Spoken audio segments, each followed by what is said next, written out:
Hi everyone, hope you're all doing great. Welcome back to my channel Nest Artfully. Here I talk about everything that goes into making a house your home. Today's topic is plants after a long time, and we're specifically going to look at 4 large statement plants that can make your indoors much brighter and beautiful. So the first plant we're going to be talking about is the Fiddle Fig. Now you've seen this particular plant in several of my videos. It's almost like having a miniature tree at home, and we've used it both out on the balcony as well as in our indoor space. So let's look at how easy it is caring for this plant. Let's first look at the light requirements for the Fiddle Fig.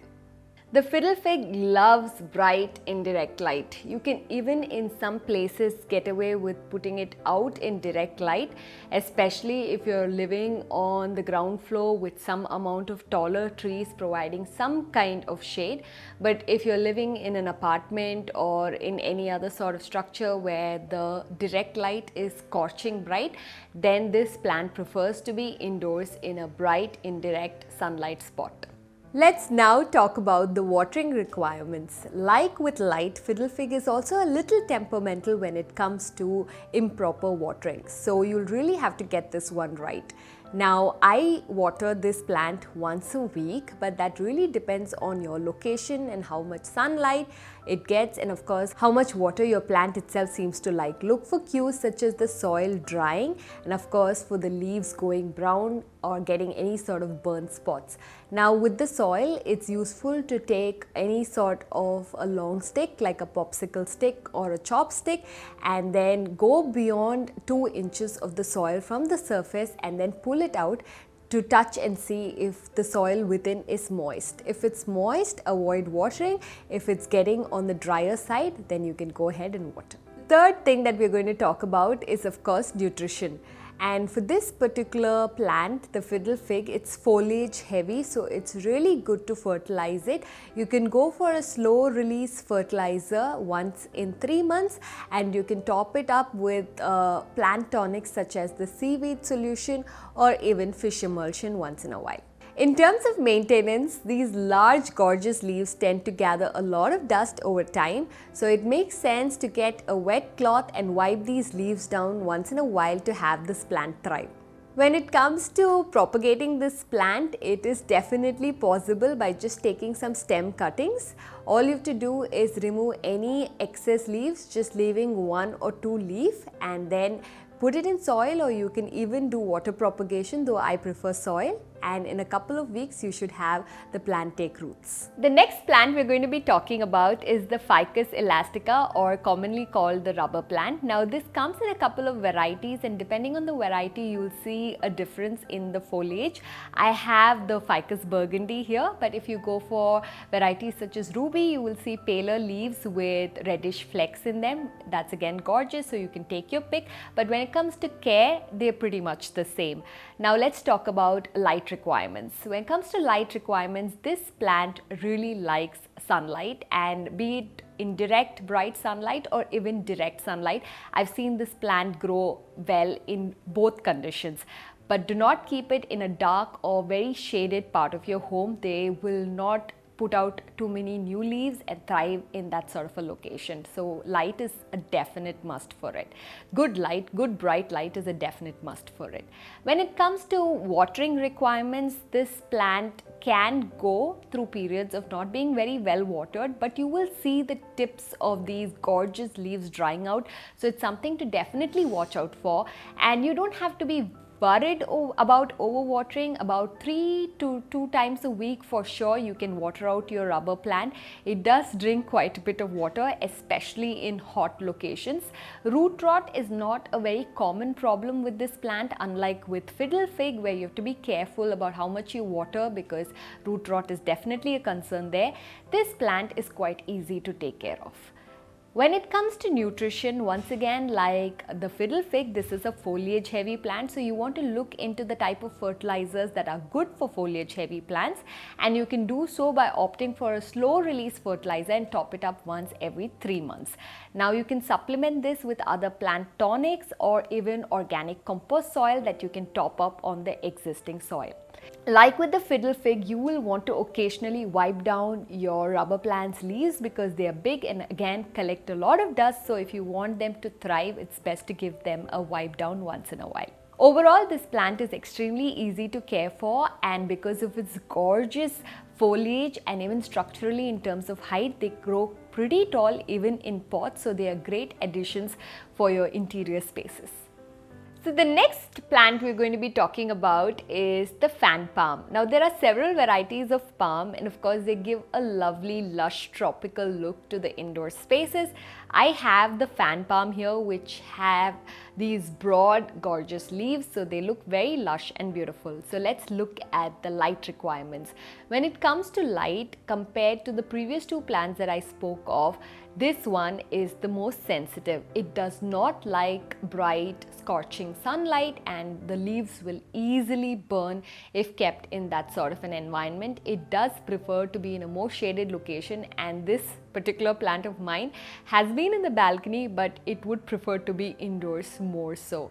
When it comes to watering requirement, this plant likes to be moist. The soil needs to be moist, and you'll need to water on an alternate day basis, if not a daily basis, depending on where you are and how hot it is.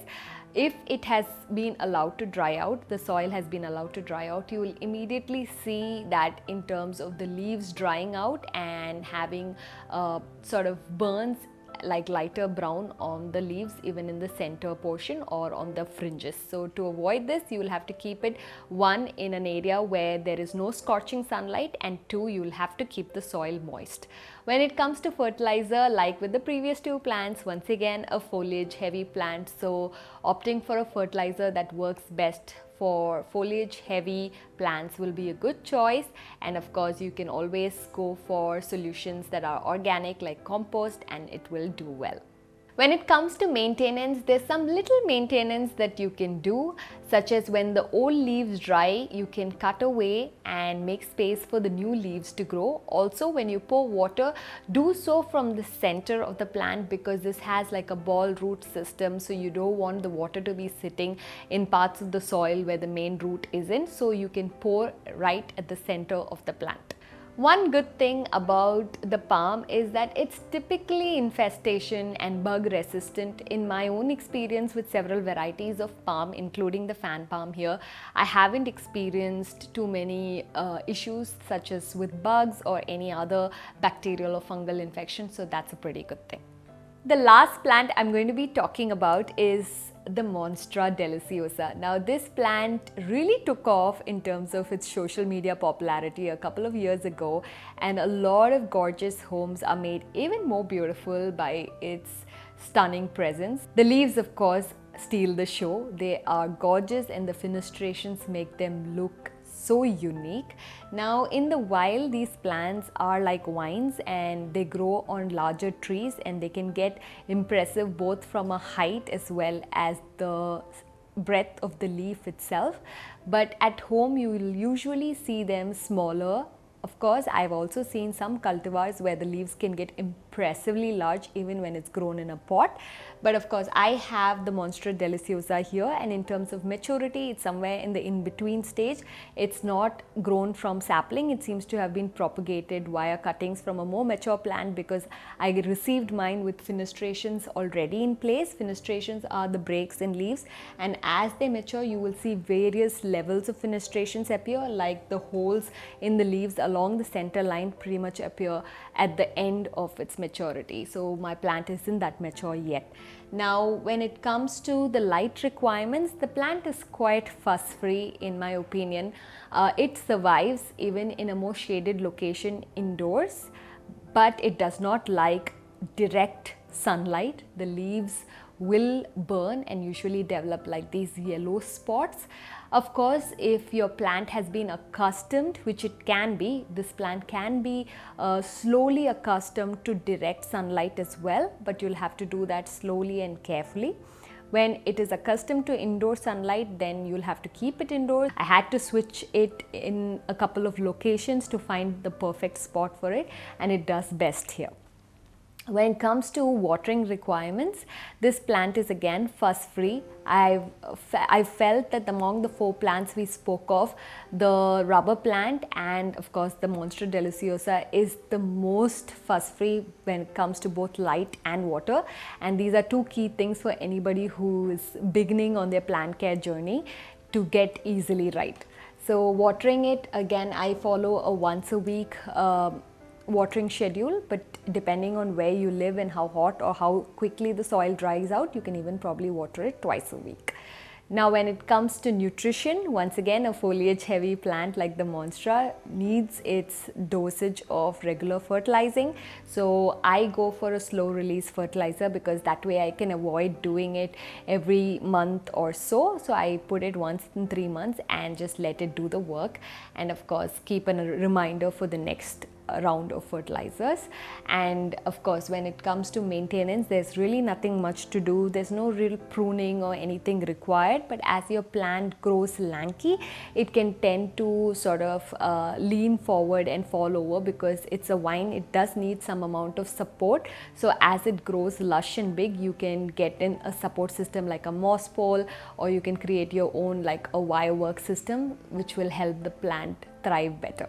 Like the fiddle fig, you can also try to propagate your Monstera deliciosa with leaf cuttings, and you can do so at the node. So just below the node, about 1 or 2 inches below the node in a mature plant, if you make a cutting, you can propagate it both with water or with soil. So both are popular methods and you can give both a try. In terms of keeping your Monstera deliciosa leaf in water, just even leaf cuttings will thrive in water and stay alive like that for a long time. So they are often used even for decorative floral placements. So be it if you're choosing the fiddle fig or the Ficus elastica or rubber plant or the Licula grandis or fan palm or any other palm for that matter, or the Monstera deliciosa, well, rest assured they're all gorgeous statement plants for your indoor spaces. They will instantly liven up your interiors, add color, texture and so much life to your home. So I hope you do get one of these gorgeous plants for your indoor spaces, and as always, thank you for watching. Have a great day.